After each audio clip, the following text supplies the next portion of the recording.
Coach, when you're carving somebody up in the passing game, how do you balance that with knowing we can pass all over them, knowing we're going to need to run the ball later in the year in bad weather? Like, how do you balance that as a play caller? Well, I think we look at what the opponent is, what the matchup is, what we see for tendencies, and then take what they're giving you. And based on the play call, there's design runs, there's design passes, and there's decisions that are made post-snap based on what the defense is giving us. So those are all things that put stress on defenses, and we'll put the game plan together each week based on what the opponent does well, what we do well, and then kind of go from there. But the big question is, do you have the ability to do all of the things you want to do?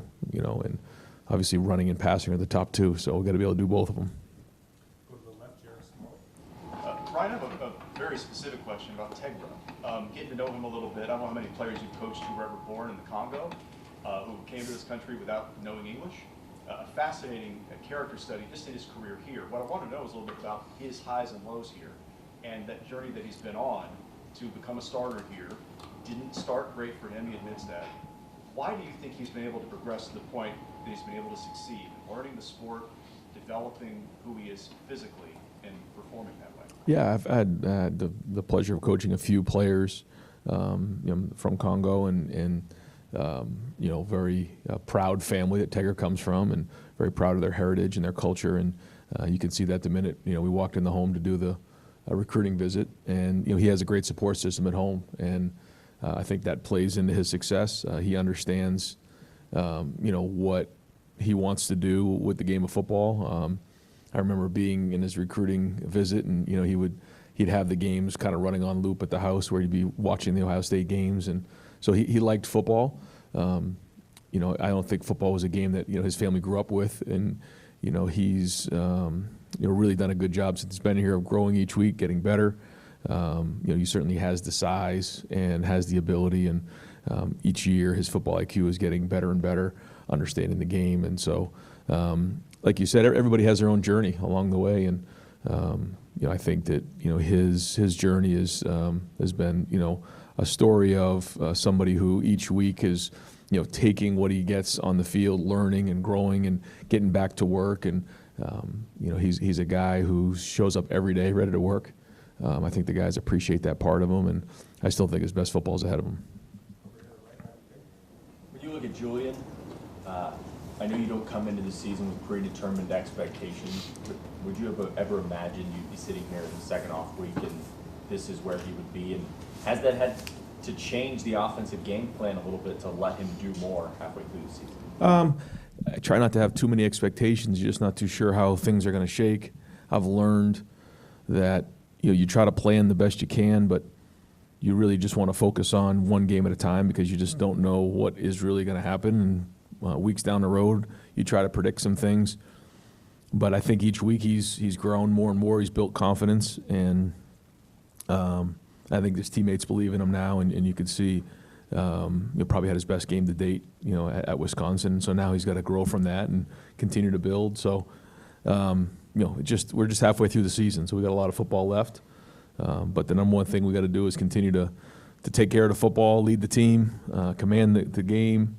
We're now getting it into the stretch run of the season, and then obviously in the playoff football. So all of these games, all of these decisions, everything we're doing is going to be at just ramped up and amped up at a higher level. So it's good to see him get some of these games under his belt as we make this run.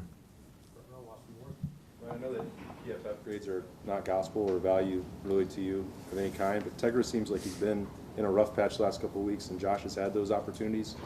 How much consideration is there with the off date and ahead of Penn State to put Josh in there? Yeah, well, we're looking at everything. We're looking at the stats, not only just coming off the last game, but of the first half of the season, and figure out, who and what gives us the best chance to win. So all things that we're evaluating. Most of the coaches were on the road yesterday, went through the film this morning and graded everything. We'll have our champions meeting today at 2:30 to go through the champions, give the guys the feedback on this game, but also on the first half of the season, the things they've done well, but the things they need to improve on.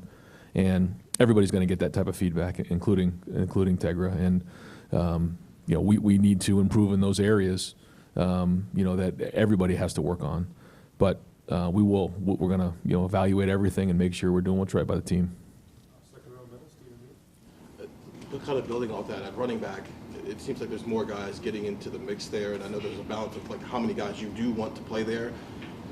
Carlos wants to play a lot of guys, but is this maybe the perfect time to maybe set a strict hierarchy of who should be getting what in the game, who should be involved, who shouldn't be involved, and is that part of the conversations that you guys want to have? I think most of the guys are so young that I still don't think we're there yet. I still think that each game they play, they're learning more and more. They're watching themselves on film. They're growing, and so they still got to continue to get better. There's a lot to be learned about all of them, and when you watch them play in the games, you get more and more feedback, and that's it. So it's their job to take the feedback from the coaches and try to get better. But I've said before, we're going to need them all. I think they all bring different things to the table, but I don't think we're in a position where right now we're going to make, like you said, a hierarchy. I think they all need to learn how to play in different areas and get better. And keep growing from there. I don't think we're there right now, as much as I'd like to say we are. But we'll take this bye week to continue to allow them to get better and keep evaluating it on a week-to-week basis. And then you don't know. I mean, maybe some guys start getting hot. That happens sometimes. They get into a rhythm of the game. There really weren't as many carries this past week because we're a little bit more in the RPO world. So some of the runs that were called ended up being throws. So that plays into it. But you also saw early in the season, I think both James and CJ had over 10 carries, in the first game. So each game is a little bit different, and we'll keep evaluating it. But it was certainly a bright spot to see Isaiah with some of the runs that he made. I thought he made guys miss and ran hard. More generally about the run game, you said after the game that you obviously had to study it. Where is the run game? I'm sure it's not where you want it to be. What have you been able to diagnose about what the issues are and how confident are you can fix it? Yeah, I don't think it's about fixing it as much as there was some breakdowns in terms of technique in the game. I won't really get into pointing fingers, but we got to be more consistent in terms of identifying who we're going to and then using the technique to block them. There were some really good runs in the game, but then there was a stretch there in the third quarter where it was like 4 runs that went for nothing. And on a couple of them, we didn't identify right, but for the most part it was technique. And we abandoned our technique. That's really what it came down to. I don't think that there was an issue in terms of the running backs not reading the right hole. I think we always want to see the running backs make 4 yards for the team and then make some guys miss down the road and run physical and through contact. Some of that did happen in the game when you watch the film, to be fair. We want to see it every play. But, what we can have is have guys running free in the backfield. And then we had that a couple times in the game. And that wasn't just one guy, but, the guys will get the feedback on their grades and figure out where they need to get better and get the feedback today. But to me, it was more of a technique issue. And maybe it was a lack of focus in that moment. But either way, it's unacceptable. Ryan, through 2 months of this season, assessing where the defense is and the way Matt Patricia's been able to impact him, what do you see as the biggest thing that he's done to sort of elevate them, scheme, culture, just coordinator training, people that know how that unit would be, losing starters, just what do you see as, his biggest impact 2 months in? Well, I think it's well documented when we went about trying to find a new defensive coordinator and work with Tim Walton and the staff. We wanted to make sure we had the right guy that fit the room because, when you talk about, Tim and McArary and James and Larry, you're talking about one of the best, in my opinion, the best defensive staff in the country. And we didn't want to just bring in somebody that was going to bring in their own guys. So that was the first thing. So I think chemistry is the first answer to your question. I think that the chemistry with the coaches and the chemistry with the players has been excellent. I think the next thing is we wanted to find somebody who could use multiple fronts and multiple defenses to put our guys in a situation to be successful. We're not the same group of guys we were last year. As you know, we lost a lot of guys. We had to replace them. And I think Matt's background of using multiple fronts and multiple defenses to put guys in situations to be successful is probably the next thing that he's done well. And then I think the ability of our players to buy into the system and also build the guys around them. So what I mean by that is, although we lost a lot of guys like Caleb, Davison, Sonny, Arvell, Caden Curry, these guys who have played a lot of football, KJ, they were able to take some of the new stuff and communicate it to the guys around them to build confidence so that they can go put it on the field for some guys that hadn't played a lot of football. So I think all of those combined is why you're seeing the success we've had in the first half of the season. But the first half of the season is just prep for the rest of the run. And so we all got to look back on the first half of the season here, figure out the things that we've done well, and then figure out, where we may have tendencies. We always said that, good offense and defenses have tendencies, but we got to make sure we're ahead of it and that we're not getting nailed down. So all things we're working on this week. Ryan, I know that you said it was on accident after the game, but with what you saw that Carnell could do in the slot and then what you saw from Quincy making a couple catches like he did, does that give you a little bit more question about maybe what you could do with a freshman who's starting to maybe come along a little bit here late this freshman year? Yeah, I thought he handled that well, and the pivot he caught was a really nice route. Then he caught and ran it and made it I think it turned into an explosive play. We were much more explosive on offense. I think we had double digits explosive plays, and I think that was one of them. But it was good to see him. That was really his first big action in a conference game, and I don't think he flinched. I thought he handled it well and did a good job and graded out pretty well.